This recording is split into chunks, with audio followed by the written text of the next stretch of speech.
All right. It looks like we're live on Facebook again.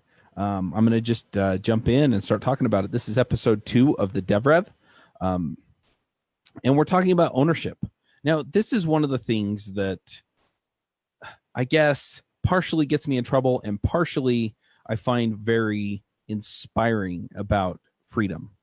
And let me explain a little bit about how that works. So the thing that I find inspiring, I'm going to start there because I think most people will agree. Ownership is essentially taking responsibility for where things are going and for the outcomes you get. And the person who is in the best position to affect how much freedom you have is you. It's you. It's not me. It's not some guy. It's not your boss. It's not those people out there in the community. It's you.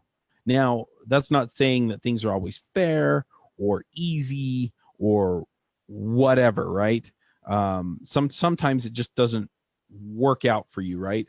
But if you quit working, if you quit hustling, if you quit trying, then you're not going to get the results you want. And what I find is generally if somebody else is responsible for some form of getting in my way or hurting my chances or things like that, it's just that one person in the one set of circumstances. And then if I move on to another set of circumstances, a lot of times I can create a better situation for myself. And so I really in it just to encourage you all to go in and own your outcome. When I was a newer developer, this was definitely the case. I mean, I went to every users group meeting. I was constantly writing open source software. I was spending a ton of time working on my own stuff at home that never actually saw the light of day. When I became a freelancer, that's definitely, where you have to take some ownership, because if you're not out there finding clients, you're not getting paid. And if you're not getting paid, you're not eating.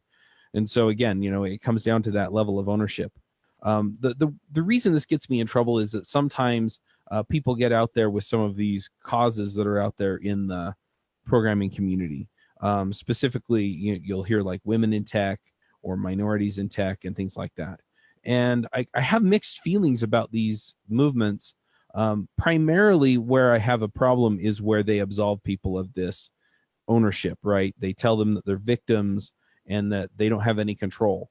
And the reality is you have more control than anybody else over what outcomes you get.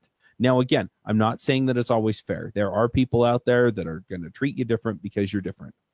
And there are people out there that are going to give you a fair shake no matter what. And there are some people out there who are actually actively looking for people like you because you're in a minority. And so ultimately, you just have to go out and find the people who are going to hire you in spite of or because of the reasons that you're different. Now, there are a lot of movements out there like Girl Develop It and things like that. And those create communities where people who have those kinds of things in common can come together and code. And they're awesome. They do a ton of great work. There are also a lot of groups out there that do tutorials for women. And again, or people with different racial backgrounds or cultural backgrounds. And again, all that stuff is awesome. I really, really appreciate the work that's being done out there because it opens up opportunities, and it's an easy place for people to say, I belong there, because in the name, there's usually something that they can say, yes, I'm a woman or a black person or, whatever. And so I'm trying to think of the other groups out there, and my mind's blanking.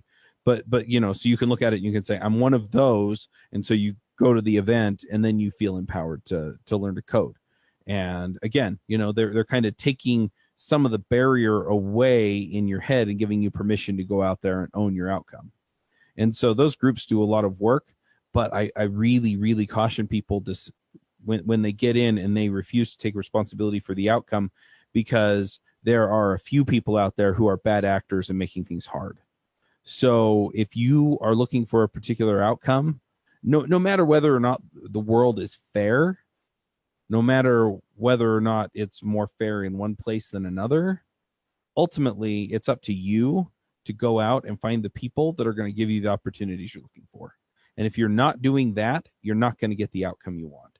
And so if you're looking for freedom, if you're looking for whatever that definition is that you put in the comments last time, you have to take responsibility for that.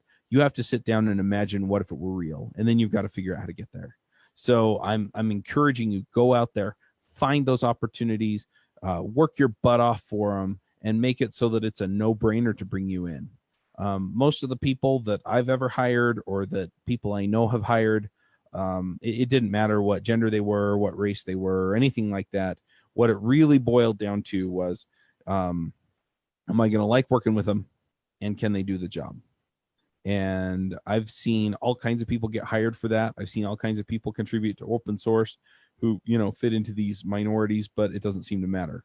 And the reason is because they just step up and do it. They step up and take responsibility for it and own it. And so, if you're discouraged because, well, I'm an older person, or because I'm a woman, or because I'm a black person, or because of anything else, go find a bunch of other people who are the same, classification of person that you are in that way. Get together and learn with them. But yeah, I really, really want people to take responsibility. If you're a white dude, don't feel guilty about it. Just go out, do what you got to do to get what you want. And, I think everybody has opportunities. The field is growing such to where people who are being picky now aren't going to have that luxury for very much longer. So be out there, be learning, be hungry, and just go out and get it. All right. This is episode 2. I'm going to wrap it up, and I will post up an episode 3 soon.